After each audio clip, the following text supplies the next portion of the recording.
सो हमने सबसे पहले ड्यू डेट का कैलकुलेशन वगैरह पढ़ लिया था। When A sells the goods to mister B, A की बुक्स में एंट्री होती थी बी टू सेल्स और बी की बुक्स में होगी purchase to A. Similarly for bill, मैंने आपको ड्रॉन और एक्सेप्टेड की स्टोरी बताई थी। ए की बुक्स में एंट्री होगी bill receivable to drawee, that is mister B, और बी की बुक्स में एंट्री होगी A to bills payable. Will there be any entry children for retaining of bill? Not at all. Retaining की कोई भी entry हम पास नहीं करेंगे, बट ड्यू डेट पे पैसा लेने और देने की एंट्री जरूर होगी in the books of A and B both. So this was the condition for retaining. Now let us get down to the next condition children, and that will be for discounting of bill. So first and foremost entry for purchase and sale for drawn acceptance, ये सबको आता है, इसमें I hope so किसी को problem नहीं है. Now Mr. Drawer will go to the bank, और वो ऑब्वियस सी बात है ड्यू डेट से काफी दिन पहले जाएगा और बैंक से रिक्वेस्ट करेगा that please give me the money, and आपको ड्यू डेट पे ड्रॉई अंकल पैसा दे देंगे. बैंक से ओके नो प्रॉब्लम. तो बैंक थोड़े से पैसे काट के ड्रॉर को पेमेंट कर देगा और ड्यू डेट पे ड्रॉई मिस्टर बी किसके पैसा देंगे? बैंक को. So before the due date आप एंट्री करेंगे bank discount on bills to bills receivable, but B की बुक्स में children mind it there would be no entry. Due date पे ए को जब पैसे ही नहीं मिलने बच्चों, क्या ए की बुक्स में कोई एंट्री होगी? और बी बेचारा खूंटे से बंधी बकरी है, उसको तो पेमेंट की entry bills payable to bank करनी ही करनी है. इतनी बात सबको समझ में आ गई? चलिए, question is in front of you children. Journal का फॉर्मेट बनाएंगे, एक ड्रॉर की बुक्स में दैट इज सेलर, एक ड्रॉई की बुक्स में दैट इज बायर. दो जर्नल के फॉर्मेट बनाइए 12 लाइंस के, एंड फर्स्ट टू एंट्रीज आप कर सकते हैं, इतना आपको आता है. Okay, please be quick to this. In the books of Vishal children, first entry would be Manju's account debit to sales. Is that okay? Yes, sir. Followed by bill receivable account debit to Manju. Anybody having any problem in understanding these two entries? No, sir. चलिए अब आगे चलते हैं. Be super attentive. Children, the goods were sold on 5th January 2016 and bill is payable after how many months? 2 months. Please let me know from January 5th. If you add 2 months, what would be your answer, children? March 5th plus 3 days of grace. The answer is 8th of March 2016. Any doubts on this? No, sir. Question says that Vishal immediately discounted the bill. Immediately का मतलब होता है on January 5th itself. Be super attentive on this children. January 5th को वो bank के पास जाता है और बैंक से कहता है मेरे को पैसे दे दो, बट बैंक को पैसे कब मिलेंगे मंजू से? 8th March. So 2 months early Mr. Vishal got the money. Yes or no? So bank definitely 2 months का इससे इंटरेस्ट वसूलेगा पहले तो. So again formula will be PRT upon 100. P का मतलब होता है amount of bill which is rupees 7,000. Rate of interest is 12%, so it would become 12 by 100, and time period is 12 से divide क्यों कर रहे हैं सर आप? फॉर्मूला तो 12 मंथ्स का बताएगा, तो 2 मंथ्स का निकालने के लिए आपको 2 by 12 करना पड़ेगा. So 12 got cancelled, 0 becomes 0. 70 into 2 is what children? 140. बात समझ में आ गई? So now he will be getting the money. The entry would be bank account debit, but will it be he be getting complete 7,000 from the bank? No. Discounting charges account debit. अभी आपने calculate किया discounting charge and it came how much? 140. And bills receivable would be credited with what amount children? तो bank में क्या value आएगी बताइए? 6860. सबको story समझ में आ गई चलन? Yes, sir. पक्का? So this would be the entry in the books of Vishal on 5th of January 2016. Understood the entry? But Manju की बुक्स में आप एंट्री करेंगे 8th of March को सिंपली पेमेंट की. तो मंजू की बुक्स में भी आपने फर्स्ट 2 एंट्रीज तो कर ही ली होंगी, चेक कर लीजिए.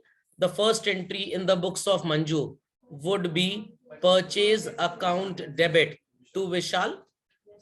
एंड सेकंड एंट्री आपने की होगी children, it's Vishal's account debit to bills payable, और थर्ड एंट्री पेमेंट की हो जाएगी bills payable to bank.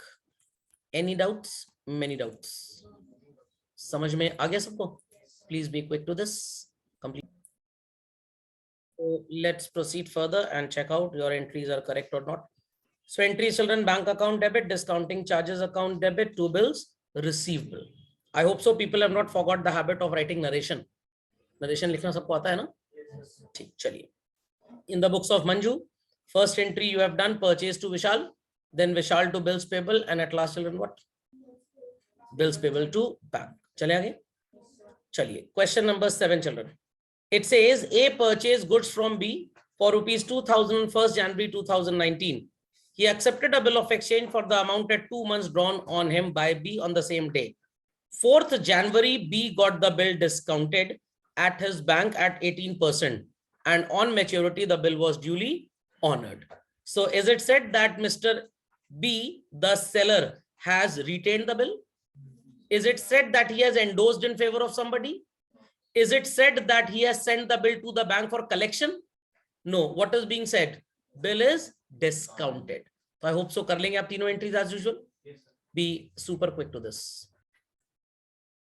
So in the books of A, we have the first entry. Sorry, in the books of B, A to sales, followed by bill receivable to A, and then bank discounting charges to bill receivable.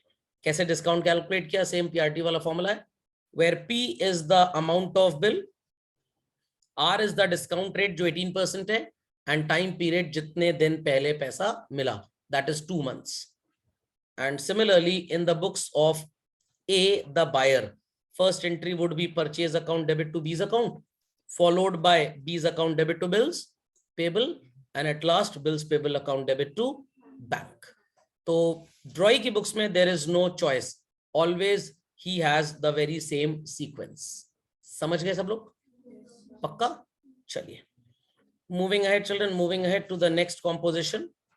When the bill is sent to the bank for collection, Mr. A ने goods बेचे and he did the entry what is called as B account debit to sales, और A ने goods खरीदे, sorry, B ने goods खरीदे, entry कर ली purchase to A. Then entry for making the bill in the books of A, same bill receivable to B, और B की books में acceptance की एंट्री होगी A to bills payable. तो these two entries will always remain same. अब condition change होनी start होती है. Now Mr. Drawer, in my example Mr. A says कि भाई I am busy to go to the drawee and collect money. क्या आप मेरे behalf पे मेरी हेल्प कर देंगे? बैंक कह रहा है नेकी और पूछ हम बिल्कुल कर देंगे आपकी हेल्प. सो हमने बिल बैंक को दे दिया, तो बैंक इज द रिसीवर जब वो हमसे कागज का टुकड़ा लेके गया, और they are the giver children. Receiver, personal account का रूल रिसीवर के लिए क्या बोलता है? Hello hello, debit the receiver. तो ये आर्टिफिशियल पर्सनल अकाउंट है जिसका नाम है bill send to bank for collection. So आप डेबिट द रिसीवर के रूल से इसको डेबिट कर देंगे. To bill receivable, credit what goes out. Is mister drawee concerned with this कि ड्रॉर बिल किसे दे रहा है? बिकॉज ये कूटे से बंधी बकरी है, इसे सिर्फ ड्यू डेट पे पेमेंट करना है. सो देयर आफ्टर चिल्ड्रन आप ड्यू डेट पे एंट्री करेंगे जब बैंक पैसा मिस्टर ड्रॉर के अकाउंट में पुट कर देगा. डेबिट द रिसीवर, बैंक में पैसा आ रहा है तो बैंक को डेबिट कर दिया. क्रेडिट द गिवर, आप बैंक को आर्टिफिशियल पर्सनल अकाउंट के नाम से शो कर रहे थे, तो it is bill send to bank for collection. समझ गए? और ये same entry bills payable account debit to bank. तो आई होप सो सबको ये लॉजिक क्लियर हो गया that first two entries for transfer of goods as well as for drawing and acceptance of bill, this would certainly every time be remaining same. Any doubts? Many doubts. सिर्फ इसके बाद की entry में change आएगा. हाँ, तो वो endorsement हो जाएगा ना, वो इसके बाद का केस है. Got it clear? चले आगे. सो आपको क्वेश्चन नजर आ रहा होगा. John purchase goods from Jimmy, who is the buyer? John. And who is the seller? The bill of exchange was payable after 40 days. Due date, that is date of maturity के 5 दिन पहले Jimmy ने ये bill bank में भेज दिया collection के लिए. तो condition will always be mentioned in the question children. ये बात आपको याद रखनी है, हमेशा लिख के आएगा.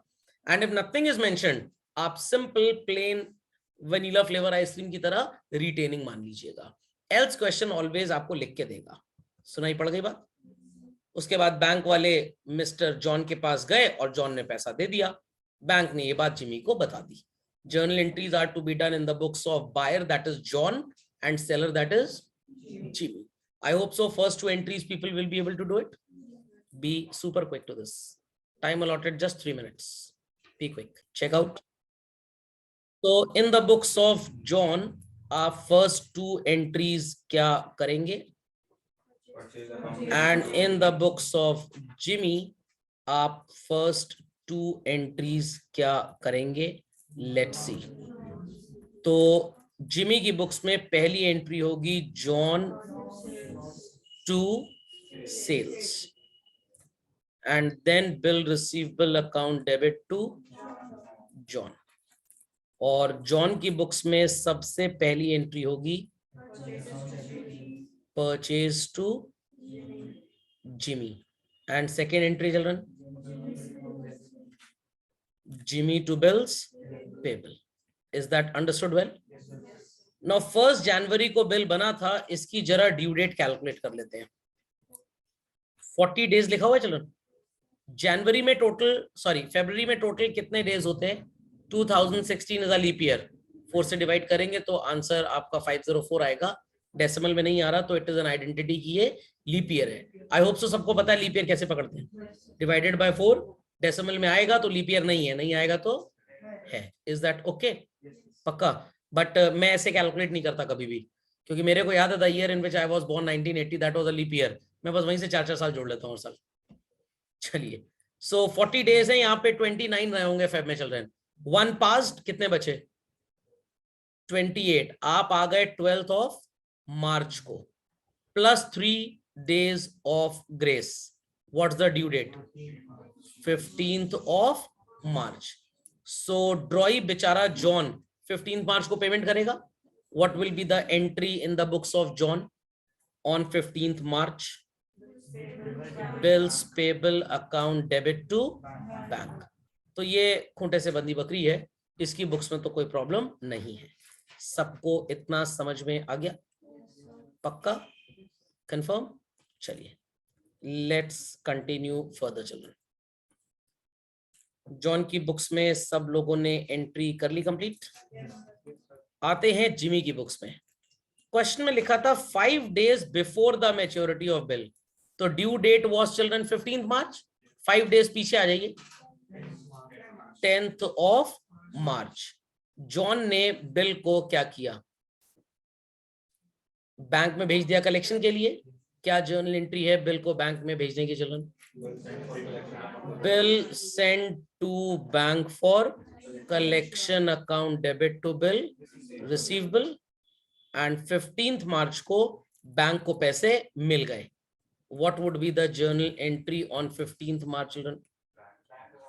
Bank account debit to bill sent to bank for collection. Please don't write the short form as I have written, BST BFC. नहीं तो आपको KFC में चपरासी की नौकरी मिलेगी. पूरा लिखिएगा. So people understood, children, how entries are to be done? So children, first entry in the books of Jimmy, the seller. John to sales, followed by bill receivable to John, then bill sent to bank for collection, account debit to bill receivable, and then bank account debit to bill sent to bank for collection. और John की books में entry होगी purchase to Jimmy, followed by Jimmy to bills payable and bills payable to bank. Do you see question number 9, children? Atash draws a bill on Vivash. Do we have any information regarding sale and purchase? So those entries won't be done. बाकी question as it is होगा जैसे हम कर रहे थे इस case में sending for collection में. Will people be able to do this? चलिए, टाइम. सेल परचेज नहीं होगा, बाकी तो सब कुछ सेम चलेगा जैसे कर रहे थे. Okay, 5 minutes. Be quick to this. The first entry in the books of Atash the seller would be bill receivable to Vivash, followed by bill sent to bank for collection to bill receivable, and at last bank account debit to bill sent to bank for collection. आपको नजर आ रहा होगा मैंने bill sent for collection लिखा, to bank नहीं लिखा बीच में. वो कोई फर्क नहीं पड़ेगा, आप इसको भी लिख सकते हैं, चलेगा. Not to worry at all. Okay, And in the books of Bivash, the buyer attached to bills payable followed by bills payable to bank. सबको ये बात समझ में आ गई? पक्का? Confirm? Any queries till now? चलिए अब चलते चिल्ड्रन अपनी आखिरी कंडीशन पे. The bill is endorsed. Again first two entries happens to be exactly same. अब मिस्टर ड्रॉर द सेलर ने क्या किया? बिल किसी को दे दिया. So A would get the money on due date, or C, in whose favor the bill is endorsed, they will get the money. C जिसके favour में bill endorse हुआ है उसे पैसा मिलेगा. So at the time of endorsing the bill, हम A the drawer की books में एंट्री करेंगे C to bill receivable. Is Mr. B concerned with this कि किसे so called bill दिया जा रहा है? Not at all. And finally children, on due date, the entry won't be done in the books of drawer. Why? Because इसे तो पैसा मिलना नहीं है. ड्रॉ ही बेचारा खूटे से बंदी बकरी है. In his books entries would remain same. So आपको क्वेश्चन नजर आ रहा होगा. On 1st January 2016, Rao sold goods worth 10,000 to Reddy. Rao has drawn a bill and he accepted it and returned it to Rao. The next content says Rao endorsed the bill in favor of whom children? Mansi. And on the due date Reddy ने payment कर दिया. I hope so first two entries दोनों की books में सब लोग कर लेंगे. Do it very quickly. Be quick to this. Yes, sir. So in the books of Rao, first two entries, Reddy to sales followed by bill receivable to Reddy. And very same 1st January आप entry करेंगे Mansi to bills receivable. अब due date पे बच्चों पैसे किसको मिलेंगे? मानसी को. और बैंक से डिस्काउंट कराया तो बैंक को. तो इन अदर पार्टीज की बुक्स भी आपको पढ़ाई जाएंगी, बट पहले थोड़ा सा ड्रॉई के ऊपर हम ज्यादा फोकस कर रहे हैं. This much. Then children ready, ये तो बेचारा सर इसका तो हम सोच रहे हैं स्टिकर बनवा लें. जहां आए बस एक स्टिकर चिपका दें क्योंकि एंट्रीज हमेशा सेम रहती हैं. ऐसा मत करिएगा. Purchase to Rao followed by Rao to bills payable and bills payable to bank. तो in the books of drawee children कोई भी केस हो, always the entries would remain same. Drawer की बुक्स में भी first two entries are always same. सिर्फ तीसरी entry में डिफर करेगा कॉन्सेप्ट. रिटेनिंग है तो एंट्री होगी bank to bill receivable. Sending to bank for collection है तो bill send to bank for collection to bank होगा. To bill receivable followed by bank account debit to bill send for collection. Endorsement है तो C Z A B जिसको दिया debit to bill receivable. और discounting है तो bank account debit, discounting charges account debit to bill receivable. Logic understood well by all? पक्का? Confirm? चलिए. Many a times children ये भी हो सकता है कि ड्रॉई के पास पैसे जल्दी अरेंज हो जाएं, तो वो ड्रॉर के यहाँ खुद ही पहुंच जाए. Why to wait up till due date? तुम थोड़ा सा डिस्काउंट दे दो, मैं आज ही कैश तुम्हारा पेमेंट क्लियर कर दूं. In that case हम इसे बोलते हैं retiring of bill under rebate. ये बात का टॉपिक है. Presently we'll be doing a question titled as question number 11. सबको नजर आ रहा है? हमने बिल सो कॉल्ड सी को एंडोर्स कर दिया. आप सबसे पहले दो एंट्रीज करेंगे ड्रॉर की बुक्स में and all three in the books of drawee. Understood? क्या करना है? Two entries, first two in the books of drawer and all three in the books of drawee. Be quick to this. So in the books of B children, in the books of A, first entry would be B to sale 6,000. How much cash was received? Cash 2,000. तो bill कितने का बनेगा? तो cash मिलने की entry cash to B and bill draw करने की entry क्या हो जाएगी? Bill receivable to B. Do we find any similarity in these two entries children? कोई सिमिलैरिटी है? What is the similarity? B common है चिल्ड्रन. बी कॉमन है तो आप सो कॉल्ड इस एंट्री को चाहे तो कंपाउंड भी कर सकते हैं. Cash account debit, bill receivable account debit to B's account. इतना समझ में आ गया? Now as per the question, bill किसके फेवर में एंडोर्स किया गया है? सी के फेवर में. तो एंट्री आपने क्या पढ़ी थी children? C's account debit to bill receivable. Do answer me, bill की वैल्यू क्या है? 4,000. बट सी को कितने पैसे देने हैं हमने? 4050. और बीच में एक वर्ड आपको नजर आ रहा है, व्हाट इज दिस? मैंने आपको बताया था months ago full settlement word लिखा होता है तो इसे क्या मानते हैं? Answer children.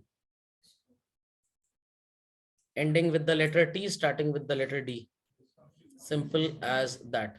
This difference means what, discount.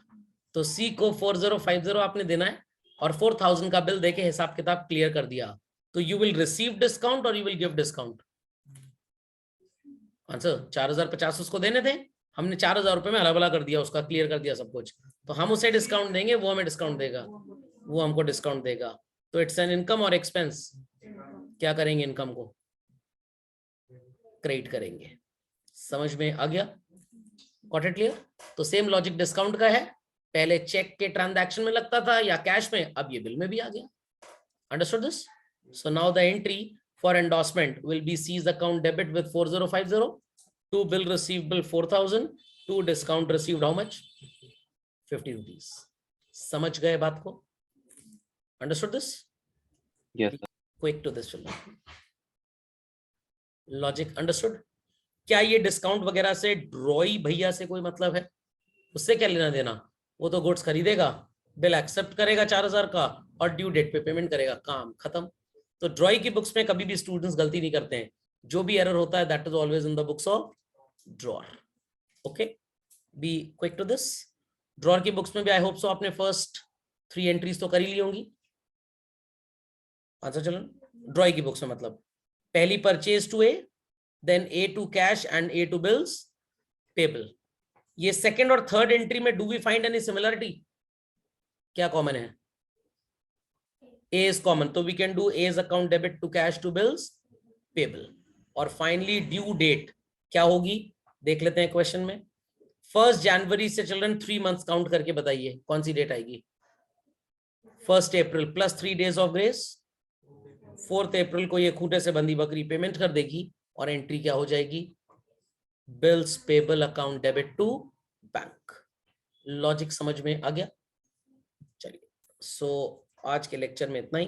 Next class will start with this topic titled as drawee के पास ड्यू डेट से पहले पैसे आ जाते हैं, तो वो ड्रॉर से बात करेगा कि तुम क्यों ड्यू डेट तक वेट करते हो, अभी तो महीने 2 महीने पड़े हैं, आज ही हिसाब किताब कर लेते हैं, तो मेरे को थोड़ा सा डिस्काउंट दे दो। तो ड्रॉर कहेगा नेकी और पूछ पूछ, मैं बैंक से भी जाता अगर डिस्काउंट कराने तो मेरे तो कुछ पैसे कटते ही कटते, लाओ मैं तुम्ही से डिस्काउंट करा लूं। मैंने ये बात आपको इसलिए बताई क्योंकि मैं अगले लेक्चर में आपसे क्वेश्चन पूछूंगा, अगर डिस्काउंट कराने में भी पैसे मिस्टर ए के थोड़े से कटेंगे ड्रॉर के मतलब, और यहाँ पे भी ड्रॉर के पैसे कट रहे हैं, तो वो क्यों डिस्काउंट करा कराए, इसी से पैसे ले, आपको मेरे को एक फुल प्रूफ रीजन देना पड़ेगा। काम करने में भी 2 लाख रुपए महीना मिलेगा, खाली बैठेंगे तब भी 2 लाख रुपए महीना मिलेगा, बट तब भी हम कुछ ना कुछ करेंगे जरूर, ताकि हमारी हेल्थ, फिजिक, पोस्चर ठीक रहे। खाली बैठेंगे तो शरीर को जंग लग जाएगा।